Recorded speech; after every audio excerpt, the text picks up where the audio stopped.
ఎంతో వందనాలు. మరి ఇదిన ప్రభావ మరి మన మందిరంలో ప్రభావం చెల్లించేత మనం తృప్తిపరిచే విధానం బట్టి ఎంతో వందనాలు. ఈ ప్రభావ స్వార్థగతులుగా ప్రభావ దేవుడు జ్ఞాపకం చేసుకుని కొట్టు చూపించి మా జీవితాల్లో ఏ సంతోషం అయితే మేము పొందినాము ప్రభావ మా సోదరులకు నేను చెప్పడానికి ప్రభావ ఎంతున్నగా దేవ జ్ఞాపకం చేసుకుని కొట్టు చూపించి మన ఆశ్చర్యంగా తెలుగుగా ప్రభావం చేసుకుని రావడం మీరు కొట్టుకోవాల్సిందిగా ప్రార్థిస్తున్నాం.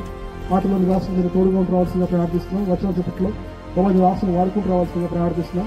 వర్తమానంలో ప్రభావం మీరే మొత్తం చూపించి ప్రభావం ప్రజలకు అవసరమైన వాటిని అనుగ్రహించవలసిందిగా ప్రార్థిస్తున్నాం. ఈ దినం రక్షింపడమే ప్రభావ మరి ప్రభావం ఆమె కలిసిన చెప్పిన ప్రభావ మరి ఏర్పరుస్తూ వచ్చినాం. వారిని ప్రభావం రక్షించవలసిందిగా ప్రార్థిస్తున్నాం. యేసుక్రీస్తు పేరు స్తుతించి ప్రార్థన నేర్పించున్నాం తండ్రి. ఆమేన్.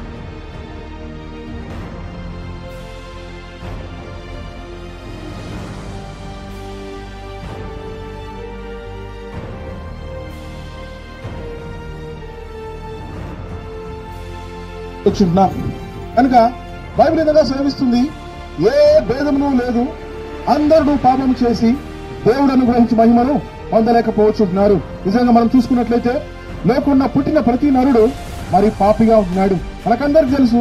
మరి నీతిమంతులు లేదా మంచులు ఎవరైనా ఉన్నారా అంటే మనకెవరు కనిపించరు. మరి మన విషయంలో వ్యక్తిగతంగా మనం చూసుకున్నట్లయితే మనం మంచివారంగా లేము. మరి మనమేమో పాపం చేసినాము, మనల్ని పాపులు అంటారు. అయితే దేవుడేమో నిజమైన దేవుడు పాపము లేని దేవుడిగా ఉన్నాడు. నిజమైన దేవుడు పరిశుద్ధమైన దేవుడిగా ఉన్నాడు. నిజమైన దేవుడు పాపాన్ని మాత్రం లక్ష్యపడని దేవుడిగా ఉన్నాడు. మరి పరిశుద్ధమైన దేవుడు పరిశుద్ధమైన ప్రాంతంలో ఉంటాడు, పరిశుద్ధమైన పరలోకంలో ఉంటాడు, పరిశుద్ధమైన స్వర్గంలో ఉంటాడు. మరి ఆ పరిశుద్ధమైన స్వర్గానికి పాపి అయిన మానవుడు చేరడానికి అవకాశమే లేదు. మానవుడు చూస్తే పాపి అయిపోయినాడు, దేవుడు చూస్తే పరిశుద్ధుడు అయిపోయినాడు. మరి పరిశుద్ధమైన దేవుణ్ణి మరి పాపి అయిన మానవుడు ఏ విధంగా చేరగలడు? మరి మానవుడు మరి ఎటువంటి మరి సహాయం లేని పరిస్థితుల్లో ఉండగా దేవాది దేవుడే మానవుని ప్రేమించిన వాడే ఈ లోకానికి వచ్చుంటున్నాడు. బైబిల్ విధంగా సెలవిస్తుంది, దేవుడు లోకం ఎంతో ప్రేమించను కాగా ఆయన తన అద్వితీయ కుమారునిగా పుట్టినవానిందు అనగా యేసుక్రీస్తునందు విశ్వాసం ఉంచి ప్రతి వాడును నశింపక నిత్య జీవం పొందినట్టు ఆయన కుమారుడు అనగా యేసుక్రీస్తు వారు మనకు అనుగ్రహించినాడు. నిజమే, మీరు విన్నది నిజమే. యేసుక్రీస్తు వారు పాపము లేనివాడుగా ఉన్నాడు. ఆయన జననం పాపము లేని జననం. యేసుక్రీస్తు వారు ఈ లోకంలో 2024 సంవత్సరాల క్రితం ఆయన కన్యక మర గర్భాన పాపము లేనివాడుగా ఆయన జన్మించుంటున్నాడు. మరి ఇటువంటి పవిత్రమైన జనం జన్మించిన యేసుక్రీస్తు వారు ఆయన జీవితం పవిత్రమైన జీవితము. ఆ రోజు ఉన్న మానవులతో ఆయన ఈ విధంగా సవాలు విసిరినాడు. నాలో పాపం ఉందని మీలో ఎవరు స్థాపించగలరా అంటే ఎవరు ఒక పాపం ఆయనలో చూపించలేకపోయినారు. ఒకవేళ మనము మన వీధుల్లో మన ఇళ్లలో లేదా మన ఊర్లలో పోయి మనము ఒకవేళ విధంగా అడిగినామనుకోండి, నాలో పాపం ఏముంది, నేనేమైనా తప్పు చేస్తానంటే ఎంతో మంది ఎన్నో తప్పులు మనలో చూపిస్తారు. అయితే యేసుక్రీస్తు వారిలో ఆ కాలంలో వ్యక్తులు, ఆ కాలంలో వాళ్ళు ఎవరు ఒక్క తప్పు కూడా చూపించలేకపోయినారు. కనుక యేసుక్రీస్తు వారి జననం పరిశుద్ధమైన జననం, యేసుక్రీస్తు వారి జీవితం పరిశుద్ధమైన జీవితం. ఇటువంటి పరిశుద్ధమైన దేవుడు నిన్ను నన్ను ప్రేమించి ఈ లోకానికి వచ్చుంటున్నాడు. అంతేకాకుండా నిన్ను నన్ను ప్రేమించి మరి పాపానికి పర్యవసరం మరణం, పాపానికి పరవసరం సిలువ. మరి అటువంటి దేవుడు నువ్వు నేను చేసిన రకరకాల పాపం విషయమై ఆయన మరణించుంటున్నాడు. ఆయన శిక్ష విధింపబడింది. ఆయన శిక్ష విధింపబడిన విధానం ఏ విధంగా ఉందంటే, మనము తలతో తలంచరాని క్రియలను బట్టి, తలంచరాని తలంపులను బట్టి ఆయన తలలో ముళ్ళ కిరీటము, మనము చేతులతో చేయరాని కార్యాలను బట్టి ఆయన చేతుల్లో మేకులు, మనం పోరాని చోటకి వెళ్ళకూడని చోటకి మనం వెళ్ళేదాన్ని బట్టి యేసుక్రీస్తు వారి కాళ్ళలో మేకులు, ఈ విధంగా మనం పీల్చరానిది పీల్చిన దాన్ని బట్టి ఆయన పక్కన బల్ల ప్రోటు, ఈ విధంగా యేసుక్రీస్తు వారి జీవితంలో తల నుంచి కింద కాళ్ళ వరకు ఆయన సంపూర్ణంగా మొత్తబడుతూ వచ్చినాడు. ఈ విధంగా ఆయన మరి మరణిస్తూ వచ్చినాడు. శిలువలో లేదా కొరడాలతో కొట్టించి పడుతూ వచ్చినాడు. ఆయన దేహం దున్నబడుతూ వచ్చింది. ఈ విధంగా మరి యేసుక్రీస్తు వారు ఏ పాపము లేని వాడిగా పరిశుద్ధమైన దేవుడిగా కేవలం నీ కొరకు నా కొరకు శిలువలో ప్రాణం పెట్టిన దేవుడుగా ఉన్నాడు.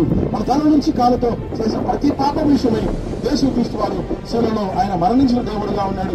యేసుక్రీస్తు వారి జననం పవిత్రమైనది, యేసుక్రీస్తు వారి జీవితం పవిత్రమైనది, యేసుక్రీస్తు వారి మరణం పవిత్రమైన మరణంగా ఉంది.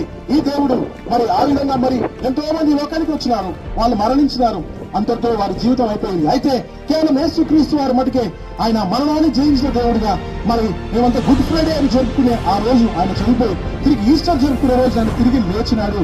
మరి ఆయన తిరిగి లేచిన దేవుడు ఆయన మరి ఆ విధంగా ఆయన పునరుద్ధరణ దేవుడు. ఎంతో మందికి దాదాపు 500 మందికి ఆయన కనిపించి ఈ విధంగా ఆయన తిరిగి పరలోకానికి వెళ్ళేటప్పుడు ఒక మాట చెప్తున్నాడు, మీరు సర్వలోకానికి వెళ్ళండి, సర్వ సృష్టికి నా సువార్తను ప్రకటించండి.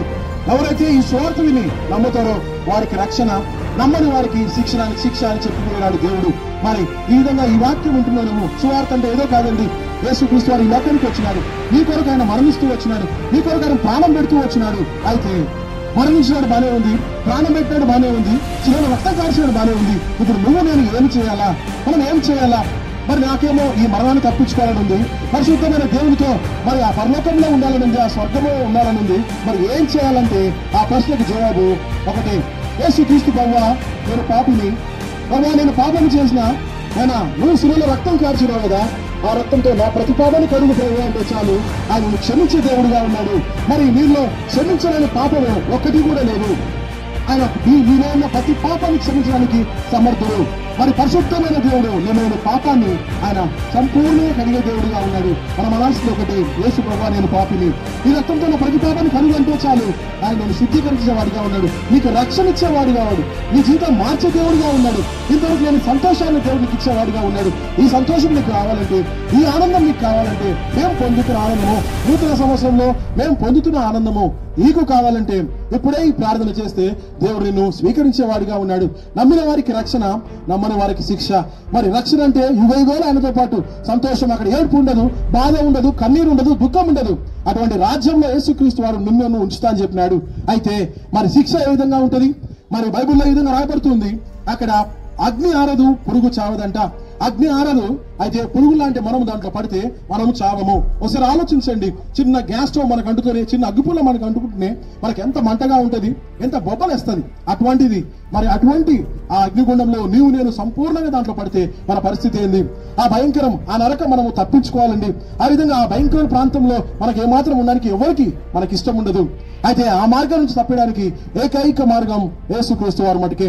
మరి ఆ దేవుడు మరి చనిపోయి 3వ దినం తిరిగి లేచి ఆయన మరి తన శిష్యులతో మాట్లాడి తన శిష్యులతో వెళ్ళేటప్పుడు ఒక మాట చెప్తాడు, నేను ఏ విధంగా వెళ్తూ వచ్చినానో తిరిగి మళ్ళీ అదే తిరిగి వచ్చి రానే ఉంటున్నాను, నేను 2వ రాకడికి ఈ లోకానికి మరీ వస్తాను. వాళ్ళు అడుగుతారు, ప్రభువా మరి నువ్వు ఎప్పుడు వస్తావు, నేను నమ్ముకుంటే మేము ఎంతవరకు మేము వెయిట్ చేయాలన్నప్పుడు, ఎంతవరకు మేము నిరీక్షించాలన్నప్పుడు ఆయన మాట అంటాడు, ప్రపంచంలో ఎక్కడ శాంతి ఉండదు, మరి ఇక్కడ సమాధానం ఉండదు, మనుషుల మీదకి మనుషులు, దేశం మీదకి దేశము, రాజ్యం మీదకి రాజ్యము, తుఫానులు, ఈ విధంగా మరి ఆకాశం నుంచి నక్షత్రం రావడం, ఈ విధంగా ఎన్నో ఆయన మరి గుర్తులు చెప్పి ఉన్నాడు. ఒకసారి మనం చూసుకున్నట్లయితే ఉదయకాలం పేపర్ తెలిసిన వెంటనే మరి ఇవే మనకు కనపడతాయి. ఎక్కడ సమాధానం లేని పరిస్థితి, ఎక్కడ మరి లోకంలో సమాధానం లేదు. అంటే యేసుక్రీస్తు వారు వచ్చే సమయం ఆసన్నమైంది కనుక యేసుక్రీస్తు వారికి లోకానికి రాకముందే మన జీవితాలకు గ్యారంటీ లేదు. ఎప్పుడు మనం చనిపోతామో, మనం ఎప్పుడు ఏ పరిస్థితుల్లో మనం ఉంటామో తెలియదు. ఈ పరిస్థితుల్లో మనము తప్పింపడాలంటే ఇంకా యేసుక్రీస్తు వారి ఈ లోకానికి రెండో రాకడిగా ఆయన రాకముందే, మనము ఈ లోకాన్ని విడిచిపెట్టుకోకముందే, నేడైన సమయం ఉండగానే, ఈ వ్యక్తిలో ప్రాణం ఉండగానే నేడే ప్రభువైన యేసుక్రీస్తు వారిని విశ్వాసం ఉంచుము, అప్పుడు నీవును మీ ఇంటి వారును రక్షణ పాప క్షమాపణ పొందగలరు. ఎంతగానో తెలుసుకోవాలంటే మా సహోదరు మీ దగ్గరికి చిన్న గణపత్రికలు తీసుకొని వస్తున్నారు, దయచేసి వారు చదవండి, చదివి అందులో సత్యాన్ని గ్రహించండి. లేదంటే మీకు దగ్గరలో ఉన్న ఎల్ షడ్డాయి ప్రార్థనా మందిరము, మీకు దగ్గరలోనే ఆ క్యాబిన్ దగ్గర ఎల్ షడ్డాయి ప్రార్థనా మందిరము, దయచేసి అక్కడికి వచ్చినట్లయితే మరి దైవదాసులు ఉంటారు, వారు మీకు వచ్చిన ప్రతి అనుమానాన్ని తీరుస్తారు. కనుక సమయం వృధా చేసుకోక మరి ఈ విధంగా ఎల్ షడ్డాయి ప్రార్థనా మందిరం వచ్చి మేలు పొందవలసిందిగా మనవి. యేసుక్రీస్తు విశ్వాసం ఉంచుము, అప్పుడు నేను నీటి వారిను రక్షణ పక్షం పొందెదరు.